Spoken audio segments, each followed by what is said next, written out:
Assalamualaikum warahmatullahi wabarakatuh. Jumpa lagi dengan Ibu dalam pembelajaran sejarah Indonesia. Kita mulai pembelajaran pada pertemuan kali ini dengan membahas KD 3.2, yaitu tentang perjuangan bangsa Indonesia dan strategi perlawanan terhadap penjajahan bangsa Eropa, khususnya Portugis dan VOC. Perjuangan bangsa Indonesia secara kewilayahan untuk terlepas dari penjajahan Eropa terbagi menjadi dua, yaitu pergerakan kedaerahan akhir abad 19 sampai awal abad ke-20 serta pergerakan nasional setelah abad ke-20. Pola pergerakannya tentu saja berbeda. Kita lihat perlawanan terhadap kolonialisme sebelum abad ke-20 memiliki ciri-ciri atau karakteristik yang pertama, bersifat lokal, di mana perlawanannya lebih ke per daerah atau perlawanannya hanya dilakukan di satu wilayah untuk menunjukkan eksistensi wilayah tersebut.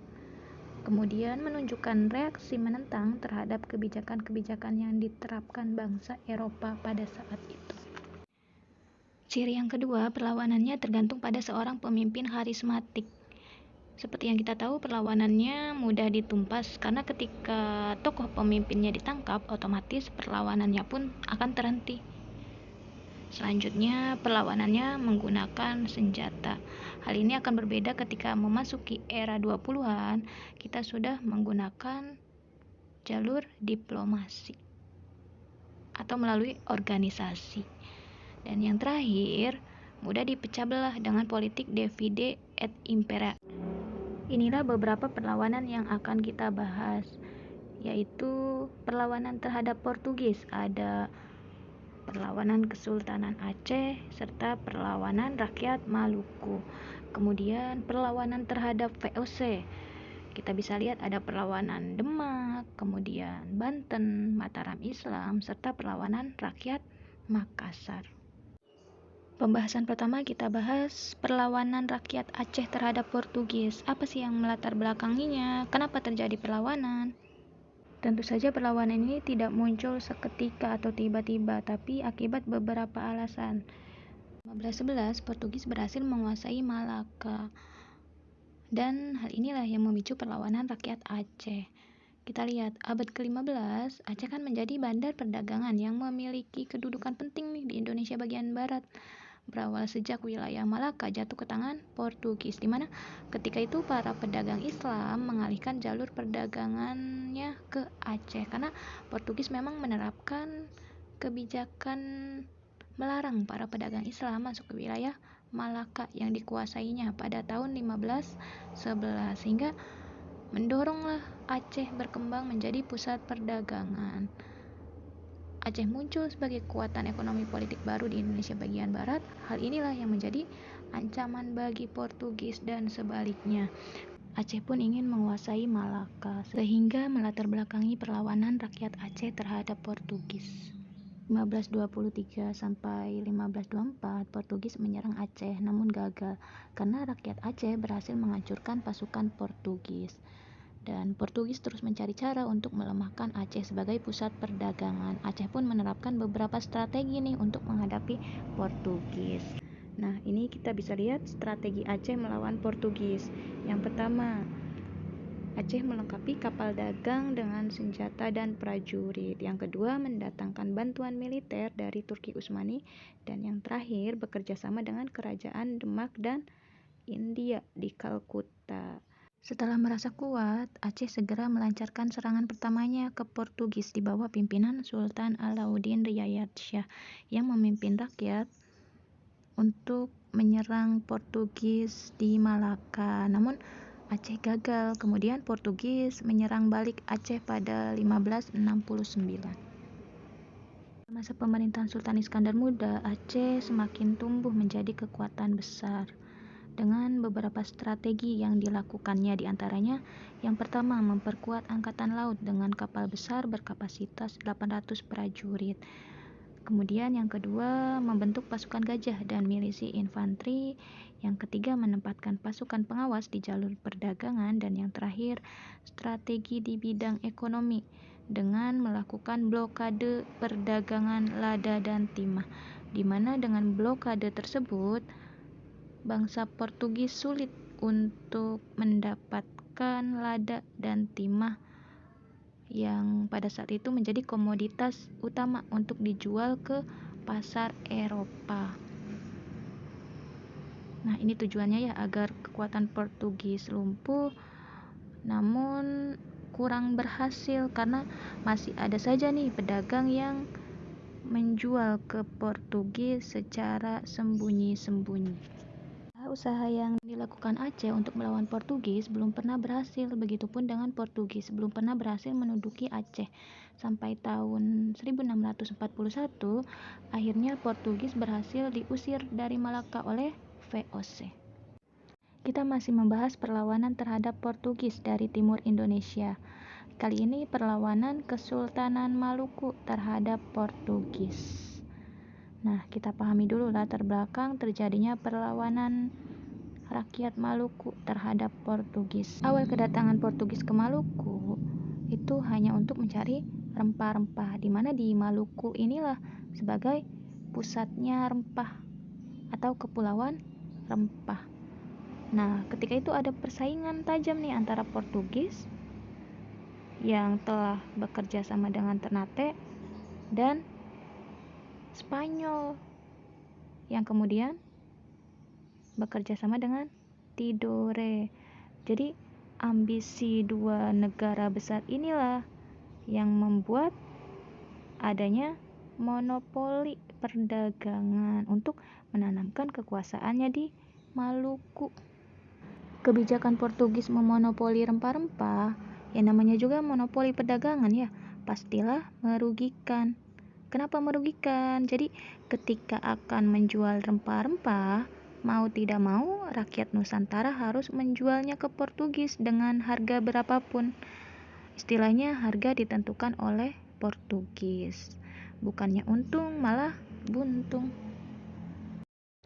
Latar belakang kedua yaitu Portugis ikut campur masalah internal kerajaan, di mana Portugis sewenang-wenang nih terhadap Kesultanan Maluku yang pada saat itu berdiri otonom. Jadi istilahnya ketika Portugis melakukan intervensi, hilanglah wibawa kesultanan tersebut.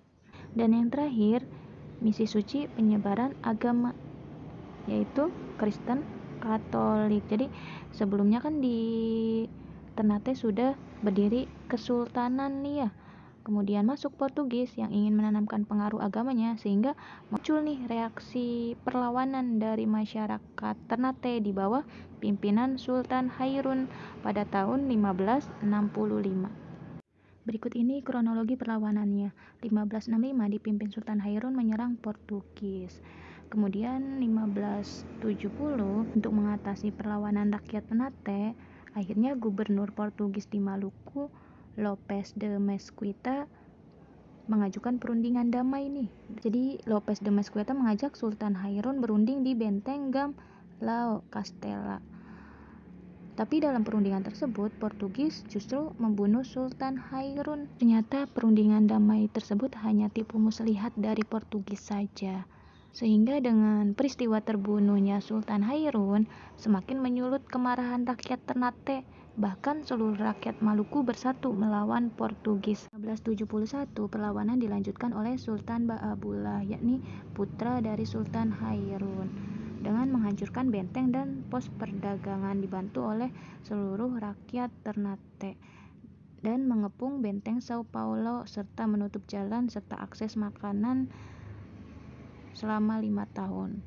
Akhirnya Portugis terdesak dan pada tahun 1575 Portugis berhasil diusir dari Ternate, kemudian melarikan diri dan menetap di Ambon. Sampai pada tahun 1605 akhirnya Portugis diusir dari Ambon oleh VOC.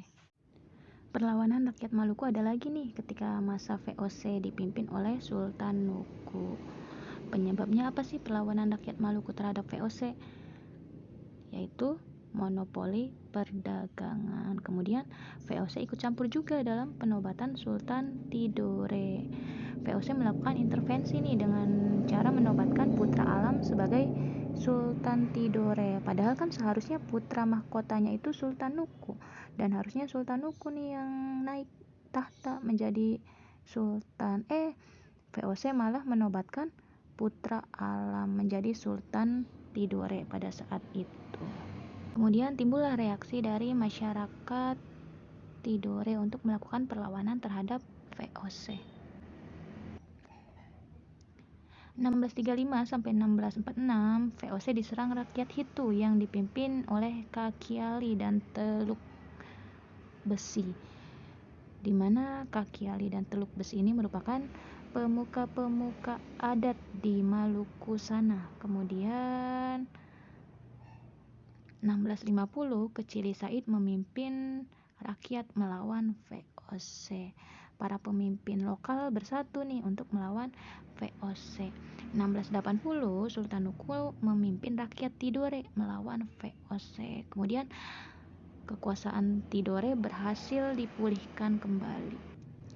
VOC dibiarkan berdagang di Maluku Selatan dan Sulawesi, sedangkan di utara terhalang oleh Tidore. Hingga saat ini eksistensi Kesultanan Tidore masih cukup kuat. Lanjut ke perlawanan selanjutnya, yaitu perlawanan di Jawa. Perlawanan rakyat Banten terhadap VOC. Apa sih yang melatar belakangi perlawanan rakyat Banten terhadap VOC? Tentu saja adanya monopoli perdagangan VOC yang dianggap mengganggu perdagangan Banten. Kita lihat konteksnya, pada saat itu kan Banten sebagai salah satu pusat perdagangan di Selat Sunda dan di daerah Jawa bagian barat. Apa sih perdagangan yang diunggulkan di Banten?